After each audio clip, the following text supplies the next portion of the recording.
everybody. I know when a lot of you say that you want to read your Bible more, or that you just wish you knew where to start, you'll often ask me, what Bible book should I start from? And depending on the day, I might give you a different answer. Most of the time, I tell you to start in the book of Psalms. The Psalms are books of poems and songs and laments and praise that give us a really great picture of the shape of God's work among God's people throughout history. So what I want to give you today is a short little list of 5 Psalms that I think might be really helpful for you to read right now. However, as a caution, I'm also going to give you one Psalm that I think maybe you shouldn't read right now, but I promise to tell you why. So let's start talking about some of these Psalms.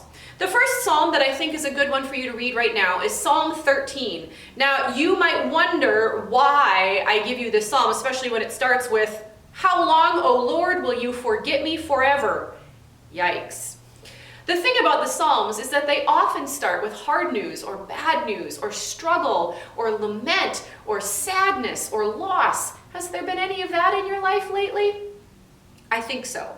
So when you read Psalm 13, you're going to hear a lot of your feelings echoed in the way that psalm begins. But here's another thing to notice about Psalms. Even when they're really bad and hard, they always end with some optimism. So Psalm 13 ends, "I trusted in your steadfast love. My heart shall rejoice in your salvation." That's an important promise to hear, especially when things are difficult and hard and scary and uncertain.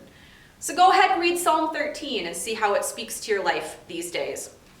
Another psalm that you might want to check out is Psalm 27. Now your eye is going to go back to Psalm 23 because it's probably the psalm you're most familiar with. That's okay. Feel free to read the 23rd Psalm as well.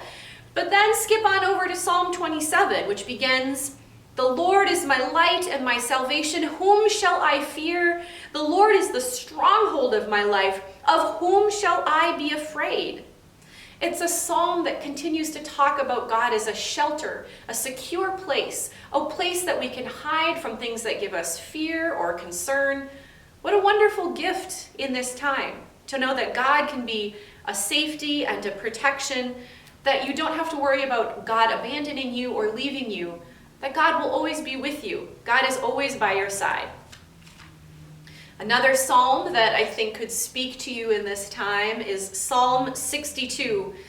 It's another one that's going to have some verses that are going to maybe hit a little too close to home. For instance, verse 3, which reads, "How long will you assail a person? How long will you batter your victim?" We all feel a little battered and assailed, I think, right now. But keep in mind that balance in the Psalms of our hard times and our laments, balanced with our trust in God's unending goodness. So Psalm 62 begins, for example, "For God alone my soul waits in silence. From God comes my salvation." We could probably all use a little silence these days when there's just a lot of noise coming at us from media and from social media, a lot of panic and concern. What if you waited for God and let yourself have a little silence while you did it? The next psalm that I have from you is Psalm 103. Some of these psalms in this section start to get a little long, so don't be dismayed. You can hang in there. Psalm 103 is just a really beautiful statement of God's permanent strength and care, even when everything seems so fleeting. One of the promises of Psalm 103 is, "As a father has compassion for his children, so the Lord has compassion for those who fear him. For he knows how we were made. He remembers that we are dust." That sounds like a weird promise, right? That God remembers that we are dust. But what it tells us is that God knows that we don't know what's going on from day to day. We know that everything could fall apart, and therefore it is God that we trust in to be permanent and stable and steady. And then finally, my last psalm for you is Psalm 121, and it will be familiar to you. "I lift up my eyes to the hills. From where will my help come? My help comes from the Lord who made heaven and earth.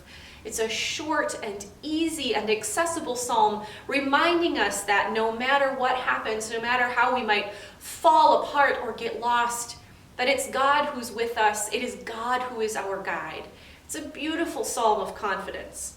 Now, as you're reading through any of the psalms, all of them are going to give you a dose of praise alongside a dose of lament most of the time. But there's one psalm that I'm just going to gently suggest you maybe leave aside. And that's Psalm 88. Psalm 88 is a psalm of deep lament and grief, and it is the only psalm in the entire book that does not end with a word of hope. That's why usually when we read Psalm 88, we read it on days like Maundy Thursday, a day that ends with loss and grief and sadness. So just keep an eye out for Psalm 88. If you're having a particularly hard and troubling day, maybe skip it. Skip it to the end of the book of Psalms, something like Psalm 150, an encouragement to give you praise and hope. So as I end my time with you today, I want to read you a little blessing from a book called Ordinary Blessings. It's by a Lutheran pastor here in the Twin Cities named Meta Herrick Carlson. And she has written these blessings as poems, which is exactly what the book of Psalms is, a book of poems that are blessings and prayers. And so to close, here's Meta's prayer for resilience. My strength is no accident. It was planted deep in my rich soil long before I thought to need it. This life has already stretched me until sore muscles tore. I have been made to feel so small I almost disappeared. Almost. But I keep rising toward the sunshine. I am deep roots and sharp thorns and wide leaves catching light. I hold on to this slope where rocks slide, the earth corrodes, seasons change, but I remain. I take up space against all odds, the stubborn, savage beauty of one who will not fade away. I hope that blessing gives you confidence to know that God cares about you just as God cares about the grass of the field or the flowers on the ground, that you might feel like you're fading away, but God is with you, and God gives you strength and resilience. Be well. Take care. See you soon.